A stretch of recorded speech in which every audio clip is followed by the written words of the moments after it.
Bueno, como todos los miércoles siempre tenemos alguna entrevista en vivo aquí en Radio Libertador, 1210 AM. Y bueno, hoy tenemos a Fernando Brit, es así, ¿no? Bueno, contaros primero que nada qué te especializás, qué has estudiado y bueno, tu especialidad, ¿no? Bueno, muchísimas gracias por la invitación, Carlos. Y bueno, yo soy psicólogo clínico y me especializo en trastorno por déficit de atención e hiperactividad, lo que se llama TDAH, ansiedad, depresión y adicciones. Bien, vos hiciste una maestría, ¿no? En el exterior. Sí, hice maestría en psicología clínica en Barcelona y hice mis estudios de doctorado también allá. Así que vamos a decir que sos una eminencia en la No, rama. qué eminencia, ¿no? Para nada. Bueno, y te escribiste un libro hace poquito que se llama La educación emocional en la familia, ¿puede ser? Sí, Alternativas al castigo, educación emocional en la familia, de editorial Fin de Siglo. Ahí está. Y bueno, ¿qué tratás más que nada en ese libro? Bueno, en ese libro trato sobre eh, la historia de un proyecto que venimos trabajando hace 16 años de talleres de padres, ¿no?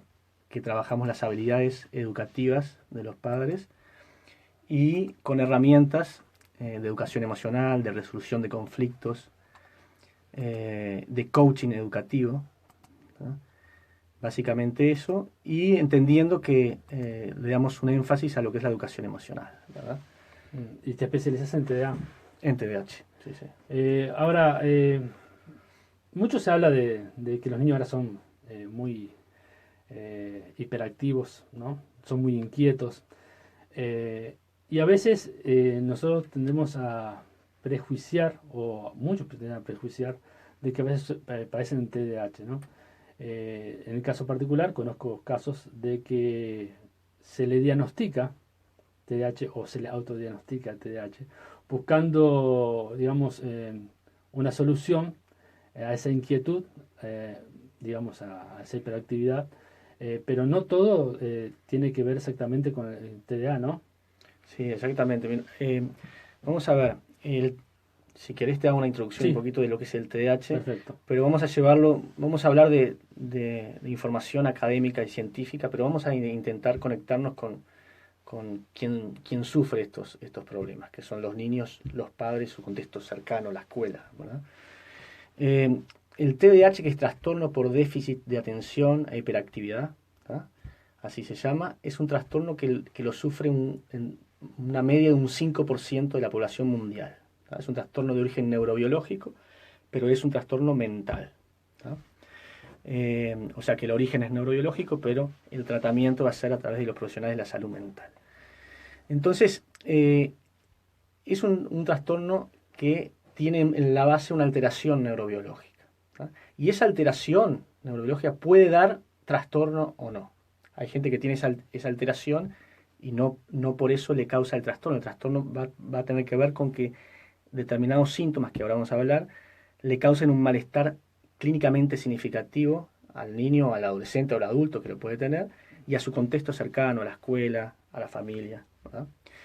Entonces, vamos a definir un poquito qué es el TDAH para diferenciarlo de lo que no es, y por eso a veces la Exactamente. confusión. El TDAH está compuesto fundamentalmente por tres síntomas, grupos sintomáticos, que es la hiperactividad, la desatención y la impulsividad. Entonces se separan dos grupitos, ¿tá? Que son bastante diferenciados. ¿No? Vamos a hablar de los niños ahora, que después lo podemos ampliar a adultos, ¿verdad? Dos grupitos que es el hiperactivo e impulsivo y el desatento. Hoy en día en la comunidad académica y científica se está discutiendo si son parte de un mismo trastorno o son dos trastornos diferentes, ¿tá? El hiperactivo e impulsivo son aquellos niños que tienen una actividad en más, ¿tá? O sea que son inquietos, ¿tá? Pero esa actividad no es solamente que son más niños enérgicos, porque los niños se mueven, ¿verdad? Y tienen derecho a moverse.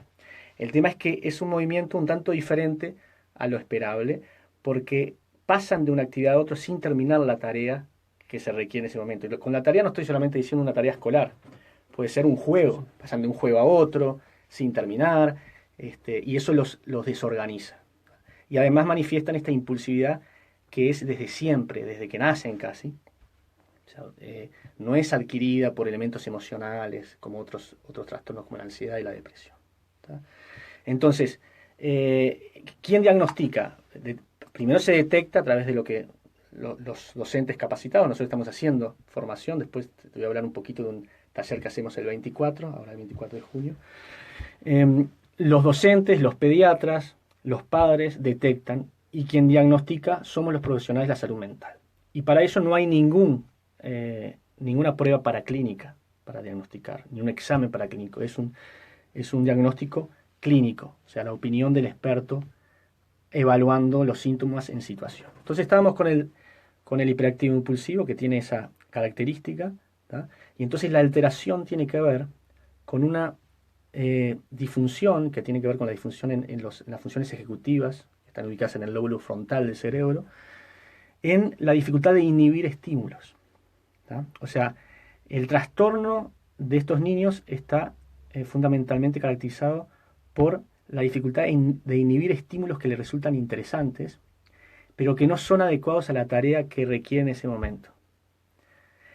Esto los niños hiperactivos impulsivos. Entonces, cualquier cosa que puede ser movimiento, color, risa,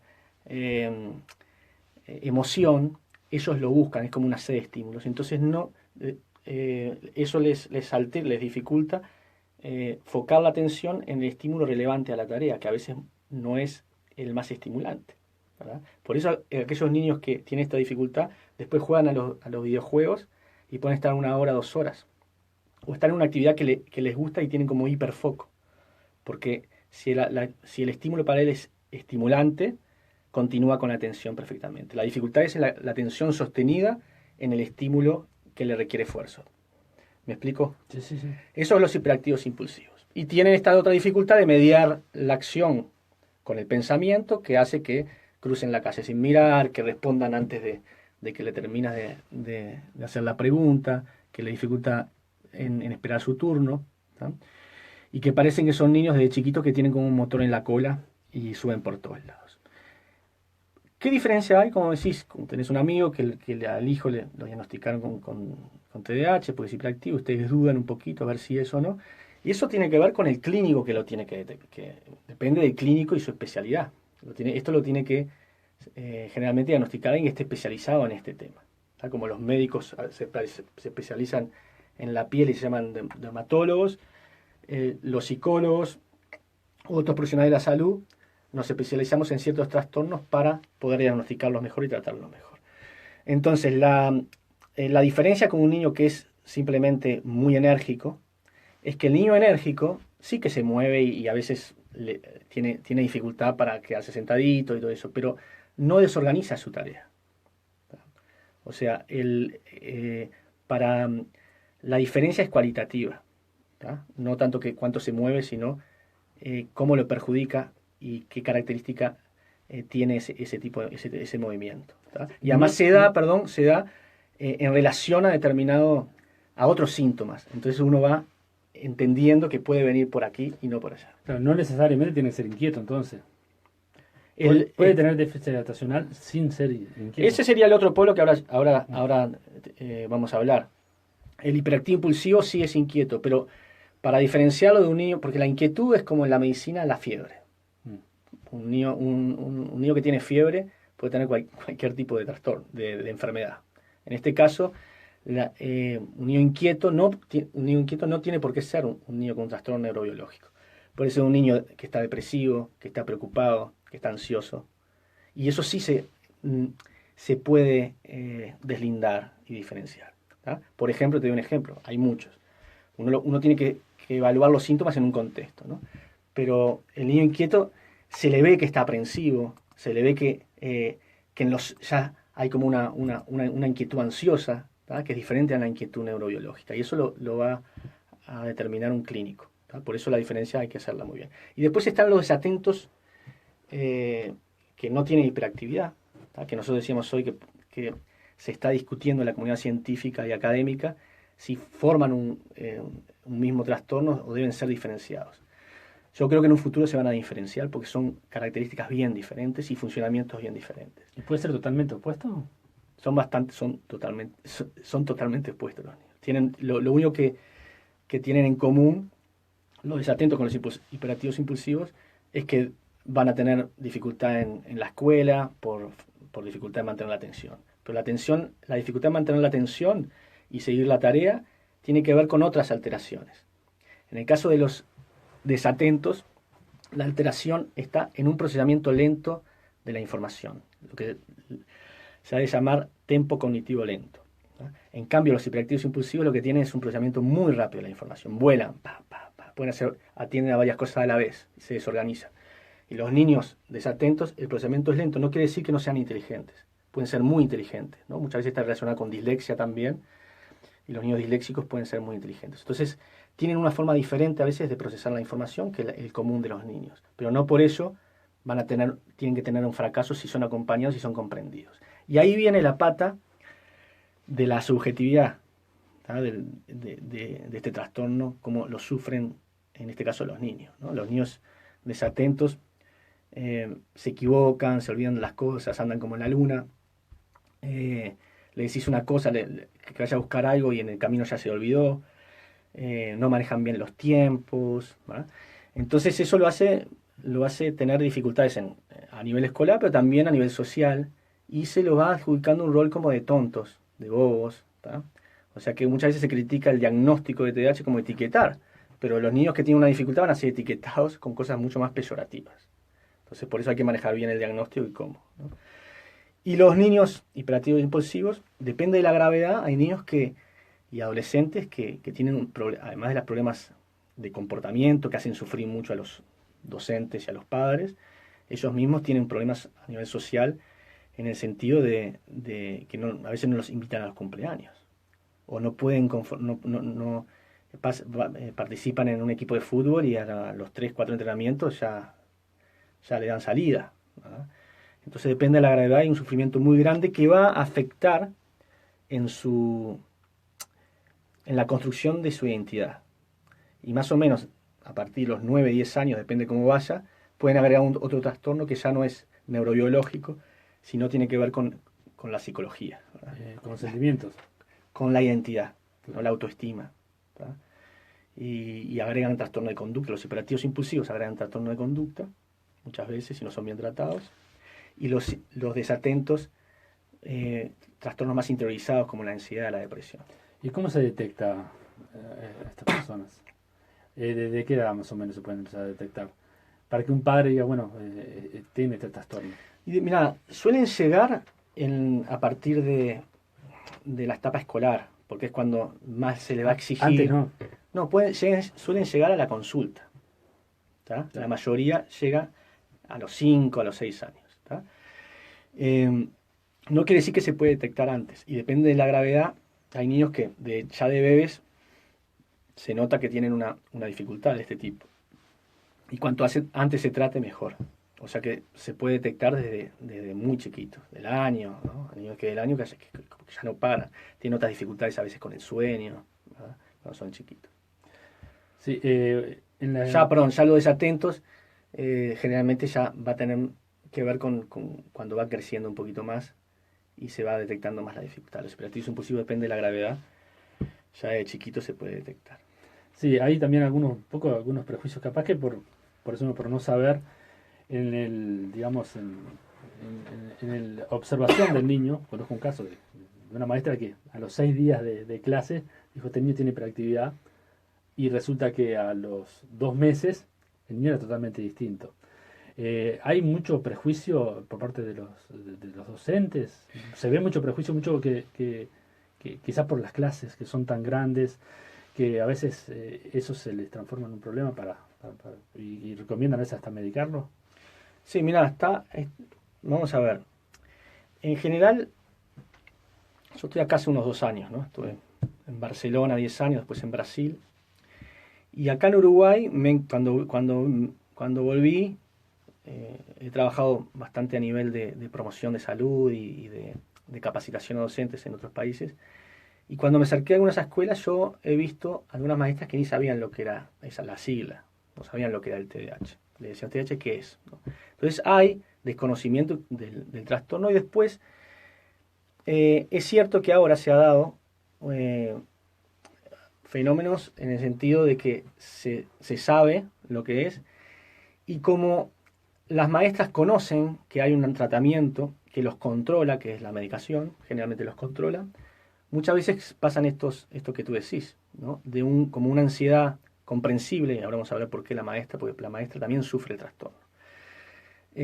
Y como que apurar a que lo mediquen al nene. Entonces tiene TDAH, llévalo al médico, medicalo y se acabó el problema. Y no se acabó el problema. Posiblemente le mejoró la situación a la maestra, que es muy entendible porque ella sufre muchísimo todo esto. Pero la medicación pedida así ¿no? y presionada un poquito no es una cosa buena. Incluso, como decís vos, pueden caer algunos niños que parecen ser y bueno, y se presiona, después va al médico, ¿no?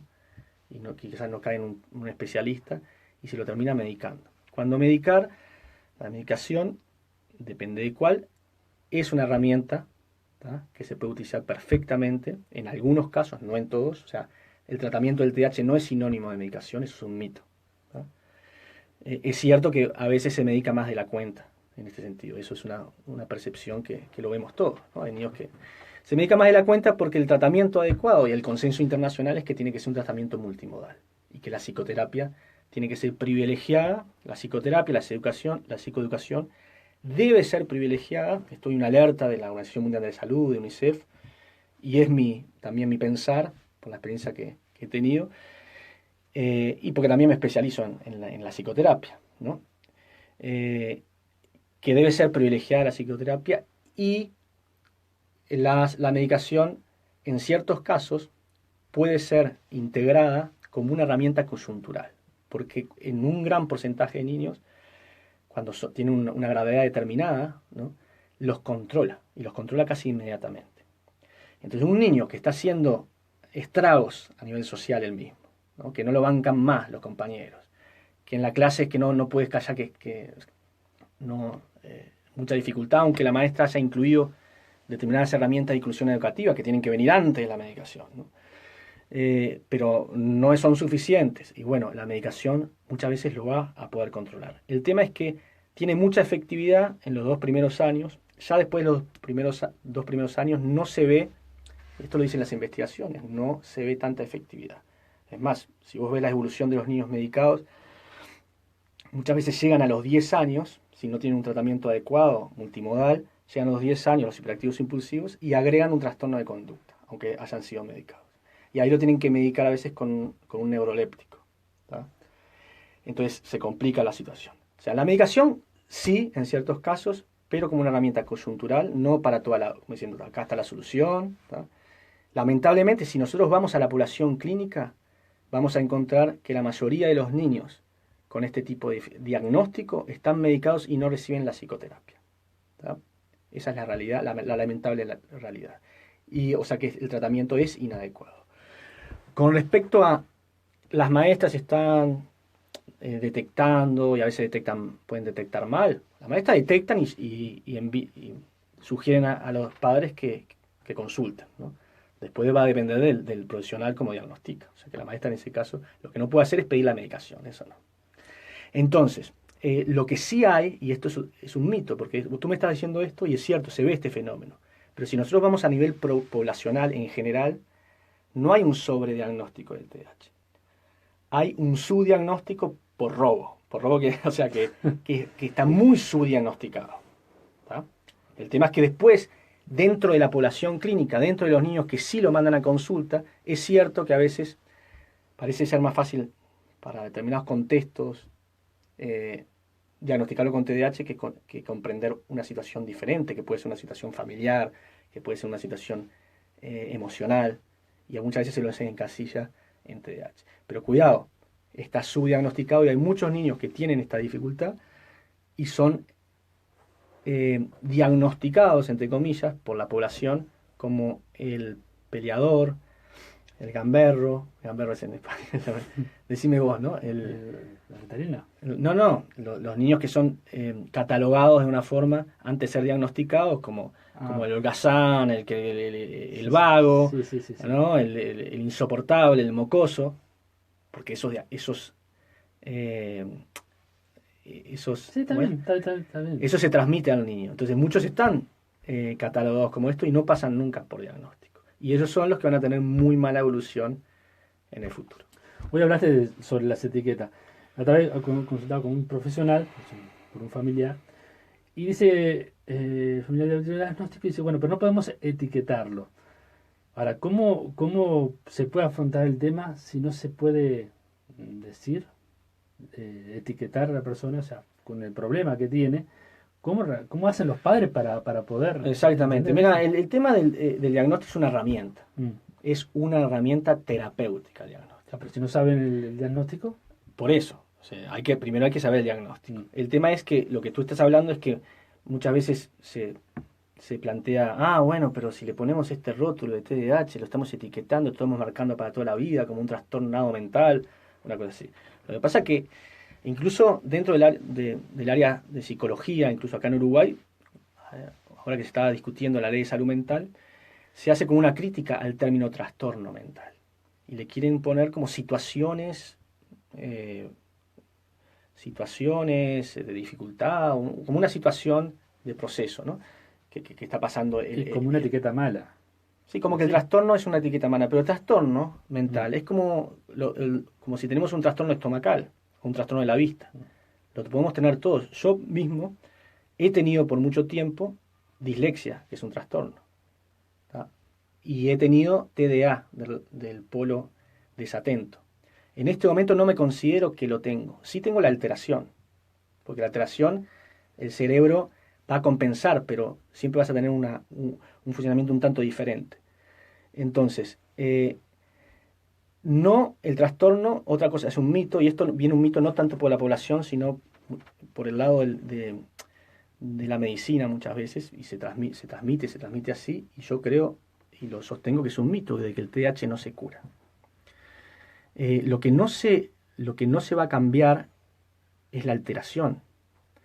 Pero si esa alteración ya no te afecta en tu vida social, académica, no afecta a los otros que conviven contigo, ya no es considerado, porque esa es la definición de trastorno mental, tiene que afectar. Entonces no podemos patologizar todo, las diferencias que tenemos en el organismo de los seres humanos. Entonces trastorno es cuando está trastornando la vida, ¿tá? Así nomás. Y no tiene por qué ser peyorativo, todos podemos pasar por algún tipo de trastorno mental. ¿Tá? El tema es el mito que hay y pensarlo como trastorno. Otra cosa, que vendría a ser en el otro polo, ya más el polo de la psiquiatría más biológica, es equiparar trastorno a enfermedad. Son cosas diferentes, a veces viste que se confunden. Sí. La enfermedad viene de la medicina, ¿tá?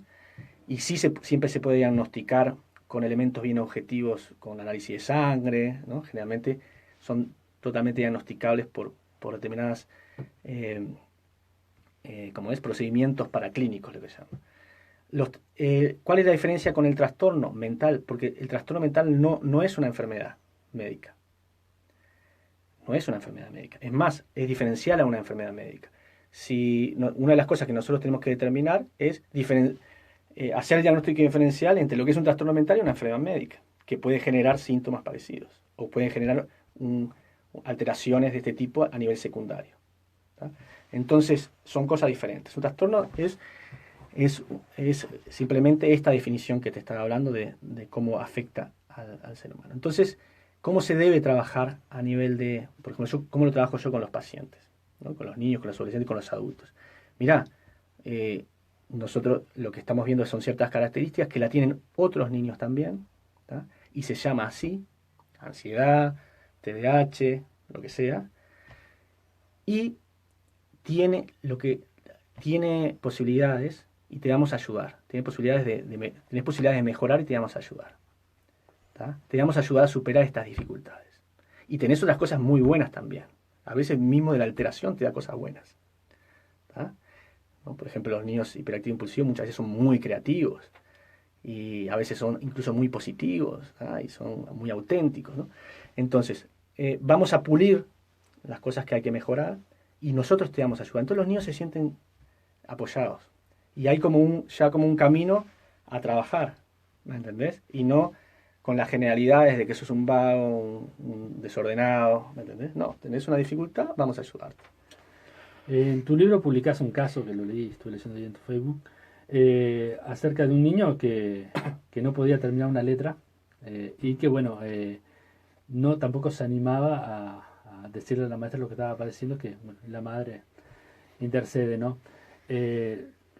¿Cómo hacen las maestras para trabajar con esos niños? ¿Cómo hacen el profesional de la escuela, ¿no?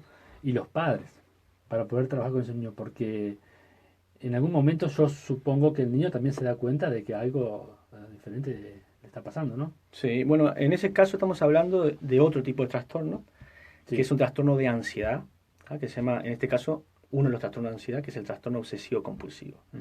y que lo padecen tanto niños como adolescentes, más adolescentes, pero niños también, ¿tá? Y adultos, por supuesto.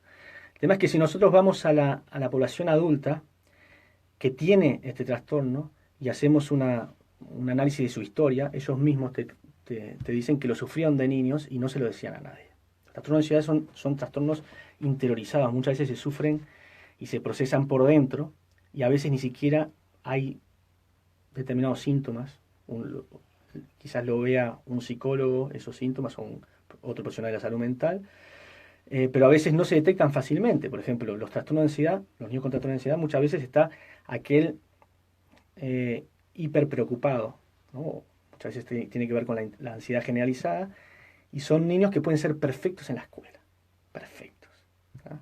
Entonces, y no le causa un problema, ¿no? Porque es más, socialmente eso es muy bien visto, pero el sufrimiento se procesa por dentro y en algún momento le va a perjudicar en la adolescencia, ¿no?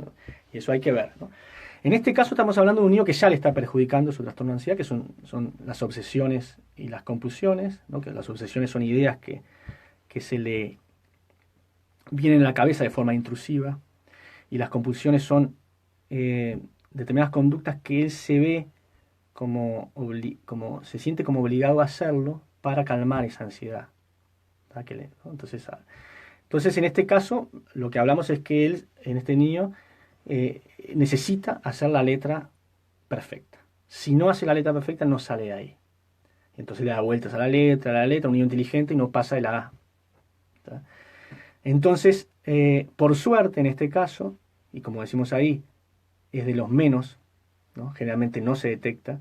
En este caso, al parecer, los padres detectaron algún problema, se llevó a profesional, se hizo el diagnóstico adecuado y todavía no se le había informado a la maestra. Entonces la maestra no sabía. Entonces tenía el riesgo de dejarlo en ridículo, como, ¿no?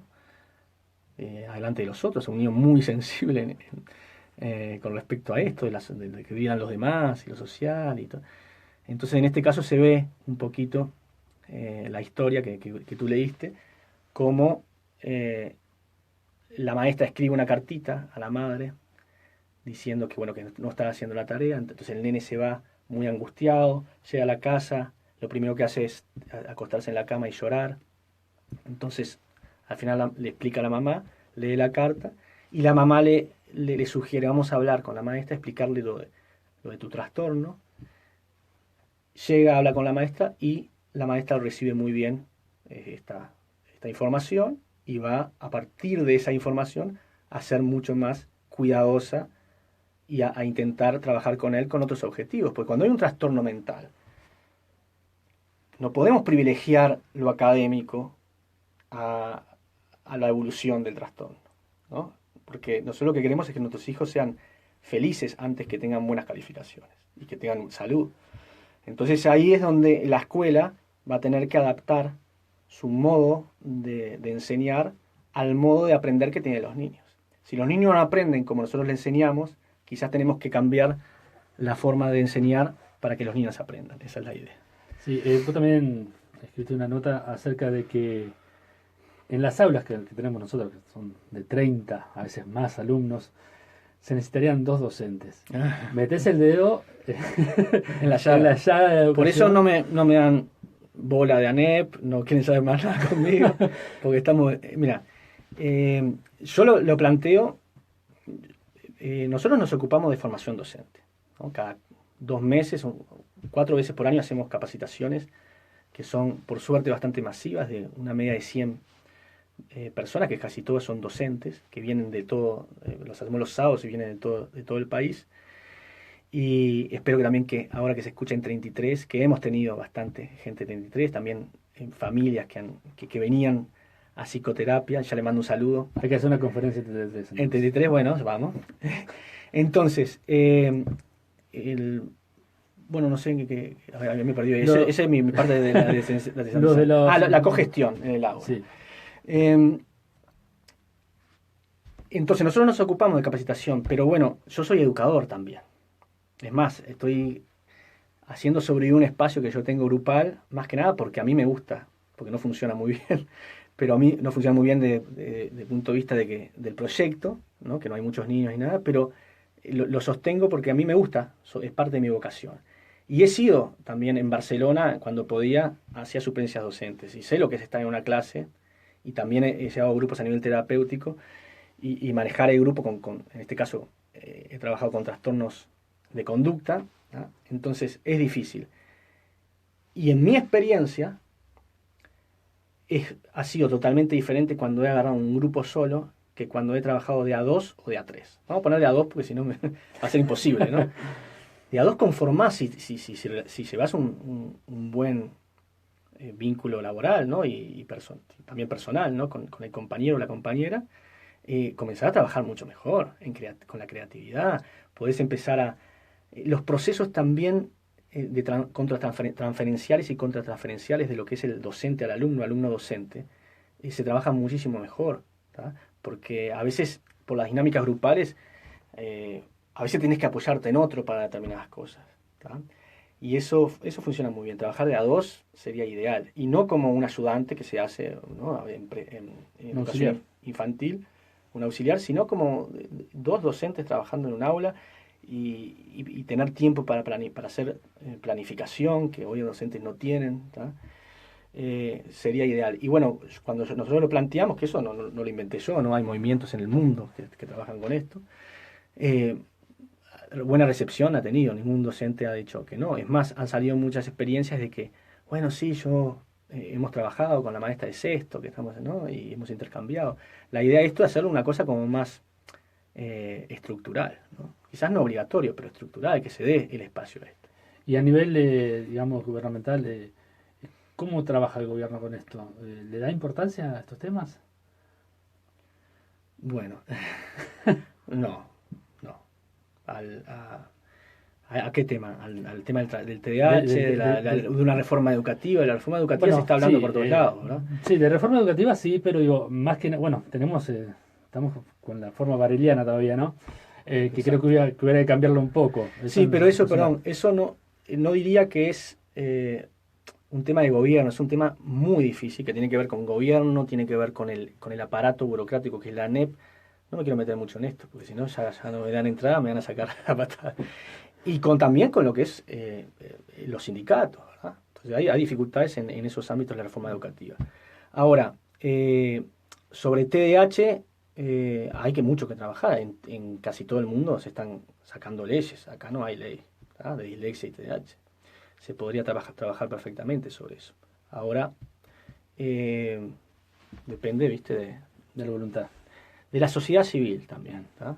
De los padres, de las familias, de los padres, porque pueden ser adultos también, que se organicen, y las hay, se están intentando organizar, para solicitar estos derechos que tienen que ver con una minoría, ¿no? Generalmente son una minoría, pero son una minoría no tan menor. Cuando hablamos de un 5%, estamos hablando que en una clase de 20 alumnos, uno por lo menos no tiene este trastorno. Y lo sufren no solamente el alumno, sino toda la clase, ¿no? Porque muchas veces son los niños que... el polo agresor del bullying, muchas veces son niños que tienen este trastorno, y muchas veces son el polo agredido, ¿tá? Siempre están ahí en la vuelta, en los líos siempre están. Y entonces es un problema a nivel de salud mental y de salud pública el TDAH, ¿tá? Porque no hablamos, pero sin tratamiento adecuado, que no lo está viendo, la evolución va a trastorno de conducta, y en determinados ámbitos sociales la trastorno de conducta se transforma en delincuencia, a depresión y ansiedad. Muchas veces, por ejemplo, la hiperactividad en el adulto muchas veces sin tratamiento a veces baja, pero generalmente sin tratamiento, depende de la gravedad, va a tener otro tipo de problemas. El adulto, por ejemplo, lo que tiene el adulto impulsivo, hiperactivo impulsivo, pasa de un proyecto a otro, no termina una carrera, va a otra, tiene problemas también a nivel de las relaciones, de los trabajos, ¿tá? Meten la pata cada rato, y eso pasa en adultos, en jóvenes. El abuso de sustancias está muy relacionado con, ¿no?, el consumo abusivo de sustancias, con el TDAH, no solamente, pero sí. Hoy estaba leyendo que se duplicó el suicidio en 20 años. Estuviste leyendo el Facebook, muy bien. Es también No, la no, última que publicamos. no lo vi eso. Ah, No lo vi, pero bueno, lo leí en un portal, lo leí en mirá. otro portal. Pero también tiene mucho que ver con estas enfermedades o estos trastornos. Totalmente, totalmente. Ahí mismo lo vas a ver entonces, fue la última Lo voy a publicación entrar. que hicimos en el perfil. Y ahí hay que decir, ¿no? Porque ahí sí cuando se trabaja muy bien. ACE sacó un protocolo que yo lo estuve leyendo y por eso lo publiqué algo que tiene que ver con eso, un protocolo de actuación en intentos de autoeliminación en adolescentes que me pareció excelente, ¿no? Excelente protocolo, bien hecho, y lo lanzó ACE, ¿no? La salud pública aquí. Y bueno, lo que podés leer ahí es esto, que se está multiplicando, es un fenómeno que realmente está creciendo y que está relacionado de un 80 a un 100%, de un 80 a un 100% con trastorno mental. Entonces, de esto podemos diferir o inferir que, que tratando, previniendo el trastorno mental se va a prevenir también este tipo de situaciones, ¿verdad? Que son, mira, el suicidio adolescente es la segunda causa de muerte en adolescentes. La segunda causa, es muchísimo, muchísimo. ¿Ah? Y ya ves, a nivel mundial estamos hablando de 1 millón ¿no? Por ahí, 1 millón de casos por año a nivel mundial. Y en Uruguay también hay investigaciones que yo ahí las referí, de la cantidad también. Bueno, y con respecto al TDAH, vos decís que tiene cura, pero el tratamiento supongo que es largo y Sí. no siempre es con Ritalina. Y no siempre con la necesidad. Y viste que esto de tiene cura es como un tabú decirlo. Es más, si alguien lo dice, dice, este está vendiendo la cura del TDAH, como que está vendiendo la cura del autismo, por ejemplo. El autismo por ahora realmente es un trastorno que no tiene cura. Pero lo que yo estoy diciendo es totalmente racional, o sea, lo entiende cualquiera. Si la definición de trastorno mental es la siguiente para todos los trastornos, y la voy a repetir, es que determinados síndrome, que es un conjunto de signos y síntomas, que lo identifica el profesional especializado. Este síndrome te afecta al sujeto en su vida social, laboral o escolar, y le da un sufrimiento que se llama clínicamente significativo, digamos, afecta a su entorno, lo podemos catalogar como trastorno, si se dan determinados síntomas. Ahora, si no se da esto que dije anteriormente, no es trastorno. O sea que si se da en un momento y después ya no se da, estamos hablando a nivel de lo que es salud mental y de trastorno mental, de cura. Eso no me lo puede discutir nadie. El tema es que hay como un discurso dentro de lo que es los movimientos de TDAH, que tiene mucha fuerza, que es un discurso mucho más biológico, y nadie discute que tenga un origen neurobiológico, eso está clarísimo. No se puede comprobar, ojo, a nivel, no hay ninguna prueba para la clínica que diga, bueno, entonces te hacemos un mapeo cerebral y te diagnosticamos. No existe mapeo cerebral para diagnosticar TDAH. Lo que existe es el mapeo cerebral que dan ciertas características, pero las dan para TDAH y para otros trastornos también. Entonces, hay cierto movimiento a nivel biológico, tiene mucha fuerza por los laboratorios, ¿tá? Que lo que venden en este sentido de medicamento es después de la industria armamentística, viene por ahí, ¿tá? Del poder que tiene. Y no que sean malos o buenos, pero es un poder económico y financian investigaciones. Todos los grandes investigadores están financiados la mayoría por los grandes investigadores que investigan el TDAH, tienen subvenciones de esto, ¿no? Y hay un discurso que ahora cada vez tiene menos fuerza, de que el TDAH no se cura y que es un trastorno que la Ritalina es como los lentes para el miope. O sea que se corrige con la Ritalina y le va a servir durante toda la vida perfectamente. Entonces, si no tiene cura, se trata así, de forma paliativa para toda la vida. Sí, Eso no, la como vitamina viste, no cura. como viste, esa no es mi propuesta. Para nada denigro la utilidad de la medicación dentro de un contexto terapéutico, lo que hablamos antes, de un contexto psicoterapéutico. Y la Ritalina puede apoyar en ciertos casos, y no en todos, y puede apoyar de forma muy útil, de forma coyuntural, puntualmente. A veces muchos niños tienen que tomar por mucho tiempo, ¿no? Pero la idea es tomar cuanto menos se tome la Ritalina, mejor. ¿Para qué? ¿Qué riesgo tiene tomar Ritalina? Bueno, mira, yo hablo de esto, no, pienso que también le doy la derecha, digamos, le doy a quien es especialista en la medicación, en cómo medica y todo eso, pero uno tiene que estar informado, ¿no? De este tipo de cosas. Cuando yo estaba en Barcelona eh, y empecé a trabajar con el tema de TDAH y me empezó a ir muy bien con proyectos que estamos trabajando aquí también, que son proyectos de terapia a través del deporte y de coaching, ¿no? Para niños y adolescentes. Y lo trabajamos con una fundación que la llaman la Fundación Adana, y comenzamos con 12 niños, en unos años teníamos 80 niños, todos diagnosticados con TDAH y derivados del Hospital Clínic de Barcelona. ¿Tá? Y del Hospital Clínic de Barcelona, la psiquiatra y la psicóloga referente me derivaban casi todos, nos derivaban a nosotros, casi todos los casos que tenían eso, que estaban el 90% medicados, 95% medicados. Y entonces agradecía mucho la derivación, pero nos encontramos en eventos científicos y teníamos una postura un poquito diferente. Y era que yo intentaba trabajar el que se empiece a dar más importante a lo que es la psicoterapia, porque en ese momento era medicación y psicoeducación lo que se hacía. Medicar e informar a los padres, a los docentes, que está muy bien, pero faltaba la psicoterapia. Y entonces ellas me decían no, porque la psicoterapia no está demostrada el buen efecto en el tratamiento del TDAH. Lo que está demostrado, y me citaban, y lo hacían ellas y todos, en general, esta postura, citaban un estudio que es el MTA, que es un estudio multicéntrico que hicieron en Estados Unidos con miles de pacientes, el estudio que le dicen como el más importante que se ha hecho sobre tratamiento de TDAH, y lo que daba es que solo la medicación te da tan buenos resultados como medicar y psicoterapia. Eso se hizo hasta los 24 meses y seguía dando más o menos esto. ¿Tá? Se hizo primero una investigación longitudinal, o sea, en el tiempo, y en el año daba estos resultados que estoy diciendo. O sea que era tanto bueno medicar como psicoterapia con medicación. Y entonces, si vos le decís esto a los padres y a los ¿cómo se llama? A los profesores. No, a los gestores en salud pública, que tienen que ver el tema económico, dice, bueno, ¿cómo vamos a invertir en psicoterapia, que es carísimo, cuando con medicar dan los mismos resultados?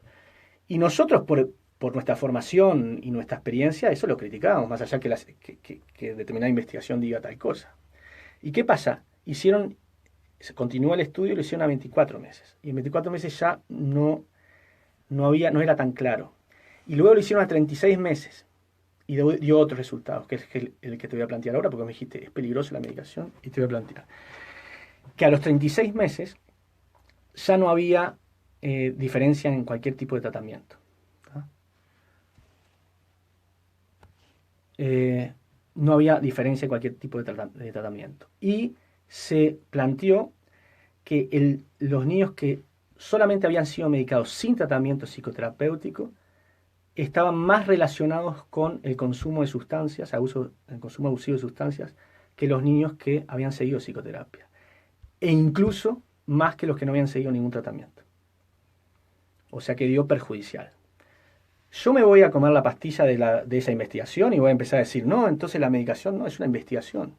¿Tá? Muy importante, pero es un dato que hay que tener en cuenta, pero no por eso voy a salir a decir que quien solamente tome medicación después va a consumir más sustancias. Eso lo dice la investigación. Pero que solamente estar medicado hoy en día es considerado un tratamiento inadecuado, lo es, y esta investigación lo plantea. Ahora, la medicación con la psicoterapia sí es tratamiento adecuado.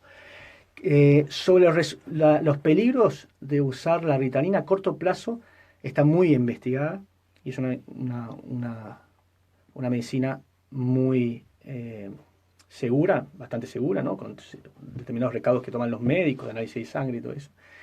Pero a largo plazo no hay ningún dato que diga que se relaciona con determinados trastornos mentales que hayan surgido o con otro tipo de elementos a raíz de haber tomado la Ritalina. Sí hay una relación con pérdida de altura, de talla corporal, eso está comprobado, y no hay más.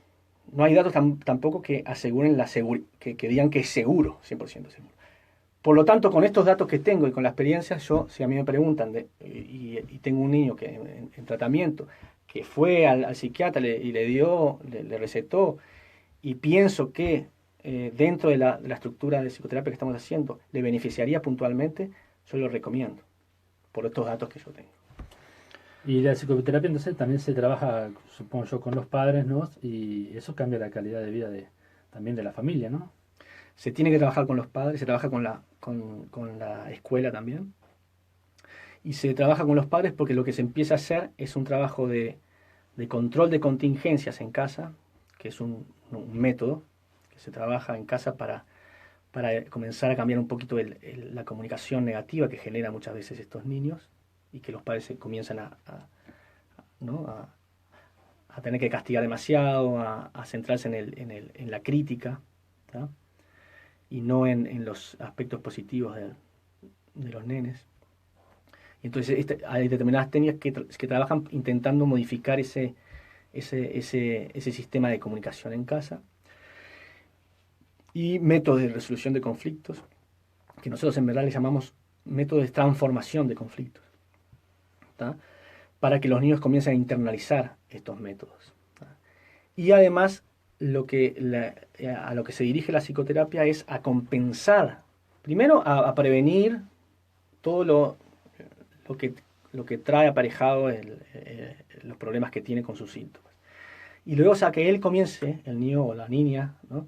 O el adolescente o el adulto comience a encontrar estrategias para afrontar positivamente sus problemas, ¿tá?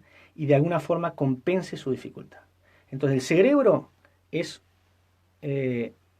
dinámico y se sigue construyendo en la niñez, ¿tá? Y en la adultez ya menos, pero también se puede trabajar. Si vos agarrás un niño no vidente y lo estimulás, si lo dejas ahí tirado, va a avanzar muy poquito. Si lo estimulás y lo tratás y le haces estímulo, un no vidente te va a reconocer por el olfato, por el tacto, va a tener su cerebro va a compensar su dificultad. Son tremendos.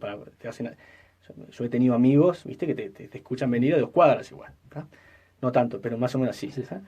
Entonces, eso pasa con todos los trastornos, con todas las dificultades que tiene el cerebro, ¿tá? Entonces, si vos compensás, va a llegar un momento, si se trabaja bien, en que esas dificultades vos no te causen el problema. ¿Qué pasa? Cuando hablamos de cura, hay en ciertos casos graves, está muy difícil hablar de cura. Entonces hablamos sí de llevarla y de que no empeore y de convivir con esa alteración, sobre los casos graves. Pero no son la mayoría los casos graves. La mayoría son los leves y moderados. Entonces se puede, con mucha implicación de la familia. Generalmente los casos que tienen suceso son las familias, generalmente las madres, los padres también, pero generalmente son las madres, que se implican mucho, que son generalmente madres inteligentes y que sostienen los tratamientos, ¿verdad? Y cuando hay una escuela que acepte la inclusión educativa, ¿verdad? Que es fundamental, la inclusión educativa es una de las piedras fundamentales del tratamiento psicosocial. Entonces necesitamos formar a los docentes en esto. Exactamente. También creo que nosotros tenemos una estructura de estudio, ¿no? Que, por ejemplo, son de a 2 mirando hacia adelante. No habría que incluir más a los niños que estén más activos, interactúen más, como en Estados Unidos o en otros países que son mesas redondas y todos trabajan juntos. Sí, hay tendencias y hay escuelas que ya lo están haciendo, pero si nosotros vamos a ciertos ¿No mejoraría la calidad de vida? Mejoraría, nosotros lo planteamos también, que nosotros hacemos, ponemos la foto de un, lo hacemos en los encuentros, ¿no? Ponemos la foto de un teléfono hace 100 años y un celular, como ha cambiado hace 100 años. Ponemos la foto de lo que es una cachila hace 100 años y un coche ahora hace 100 años. Después ponemos un aula hace 100 años y ponemos la foto de lo que es ahora y no cambió absolutamente nada. Es más, en las escuelas públicas siguen los mismos pupitres, exactamente los mismos pupitres que dejaron el chicle abajo hace 100 años. Es verdad. Entonces ha cambiado mucho, muchísimo, y habría que cambiar. Yo estoy totalmente de acuerdo contigo. A mí lo que nos ocupa, por eso el tema del sábado 24, que es resolución, transformación de conflictos, es que hoy en día es mucho más importante el saber resolver conflictos, el saber conocerse en las emociones, conocer a los demás, regularse, entender y el saber cómo aprender en convivencia y en grupo y respetando las diferencias de los otros. Es mucho más importante el cómo aprender que el contenido. Y entonces para eso se hacen cosas y hay muchísimas escuelas que lo están explicando y hay experiencias pilotos también, pero en general también vemos también que sigue una tendencia de que se trabaja en contenido. ¿Qué me importa cuándo no es la fecha de tal cosa? Yo no me la acuerdo de nada, menos yo que... Entonces lo que importa es lo creativo de aprender. Y ahí viene la creatividad. Entonces, ¿cómo se podría, es el desafío, implementar este tipo de sistema? Trabajando por proyectos y por intereses de los niños. Porque además, hoy en día las neurociencias nos dan información de que todos aprendemos, tanto los niños, adultos, adolescentes, cuando estamos felices, cuando estamos contentos, cuando nos interesa. Ahí se prenden determinadas. Entonces, vamos a intentar no llevarles el videojuego para que aprendan al aula. Eso está bien, incluir los medios. La tecnología está bien, pero no va por ahí solamente. Si no, vamos a terminar hipertecnologizados, ¿verdad? Entonces, lo que decimos también, que si seguimos así, vamos a avanzar a lomos tecnológicos, ¿no? Con una cabeza bien grande, dedos largos para interactuar con los dispositivos, cuerpo chiquito porque no se utiliza, y analfabeto de las emociones, ¿no? Así. Entonces la idea es si comienzo a trabajar en la escuela con otro tipo de métodos, ¿tá? Donde se integre al niño como centro del aprendizaje, al grupo como centro y no al contenido como centro del aprendizaje. Claro. Y que se dé tiempo para esos procesos y que no venga la inspectora, con todo respeto, que además van a venir inspectores al 24, ¿tá? Y que hay mucha gente que está trabajando diferente, pero que no venga la inspectora y te acorra con el tema de contenido, porque entonces ahí la maestra, pobre, que le paga muy poco, que tiene que hacer dos grupos, que ya es un disparate, ¿no? Porque trabaja de mañana, de tarde, algunas, ¿no? O incluso los docentes que tienen que correr para un liceo al otro. Así no se puede. No se puede. Lo estamos mandando a la guerra con un tenedor. Y después nos encontramos con los problemas estos de la violencia y todo. Bueno, algunos toman alguna solución como sacarlo del colegio y ponerlo en un colegio especial. A mí, por lo que vos decís, no es bueno entonces sacarlo del hábitat natural, común, ¿no? No, mirá, si tenemos que sacar a un niño con este tipo de trastornos, que es muy común, no se va a poder enterrar nunca. Claro, y además, trabajando, modificando determinadas cosas en la escuela mejora muchísimo. El tema es que los docentes tienen que estar capacitados para eso. Y pobres, tampoco se les puede exigir, deberían ofrecerles capacitación, desde la gratuita, ¿no? Así que tenga que estar gastando lo poco que ganan, ¿verdad? Y se debería, ¿no? Por supuesto. Contanos un poquito entonces la actividad que vas a tener el 24 y también tenés otra en julio, ¿no? En julio, ya no me acuerdo la fecha. No me acuerdo. En julio tenemos una en julio en Colombia. En Colombia. Sí, que es una jornada internacional de TDAH e inclusión educativa, que le llamamos Tengo TDAH, ¿sabes lo que siento? La inclusión educativa es posible, sí es posible.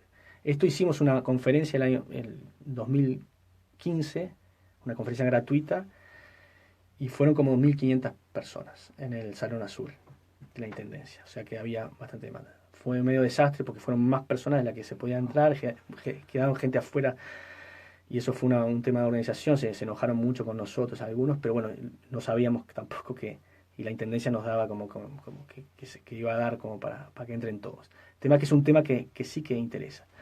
Y va a ser en Colombia, y bueno, vamos a trabajar sobre eso, y ahora el 24 de este mes, ya faltan poquito, ¿eh? Sí, unos días. Tenemos el Seminario de Resolución de Conflictos, que espero que venga gente de 33, están todos invitados. 33, Que nos Vergara, escriban, que vamos a hacer lo posible por el tema del ómnibus, que se tienen que tomar, vamos a hacer lo posible, porque la idea es que participen todos, nosotros damos becas también, que nos escriban, después pasás el email, y sí nos han contactado de 33 específicamente. Yo pensaba que fue ahí de que alguien que te dijo, ¿fue así, no? No. ¿Fue casualidad? Te conectamos porque vi un par de entrevistas viejas sobre el tema y no, la verdad que nos interesa mucho. Aparte, hay muchos tabús sobre estos temas. Algunos piensan TDAH y realmente tienen fobia. Hay padres que piensan en que llegan, no, tiene TDAH, tiene fobia, pero realmente se puede entonces manejar, ¿no? Por supuesto, sí. Ya digo, viste, yo lo digo sin ningún problema que tengo esa alteración y muy loco no soy. O sea, que hay que sacar el tema de la locura con los trastornos. O sea, tener un trastorno no estar loco. Un poco loco soy, pero no por eso. ¿Y tu libro dónde lo podemos conseguir? Bueno, nos pueden escribir a nosotros lo podemos facilitar, y en las librerías también está, se supone. Bueno, la verdad que tendríamos muchísimos temas más para hablar. Tengo muchísimos temas más para hablar, pero ya no tenemos más tiempo, pero te dejo para otra charla. Bueno, mira, Carlos, yo te voy a decir que me encantó contigo porque realmente estás muy interesado, se nota, ¿viste? Cuando me han tocado entrevistas que el entrevistador, ¿viste? Como justamente sobre el castigo y todo eso, y ¿viste? Como que y vos estás realmente interesado en el tema, lo viste, entonces pudimos hablar bárbaro y uno se siente mucho más cómodo para hablar del tema. Bueno, te esperamos en otra oportunidad y gracias por venir. Bueno, muchas gracias. Chao, chao. Espero que hayas escuchado.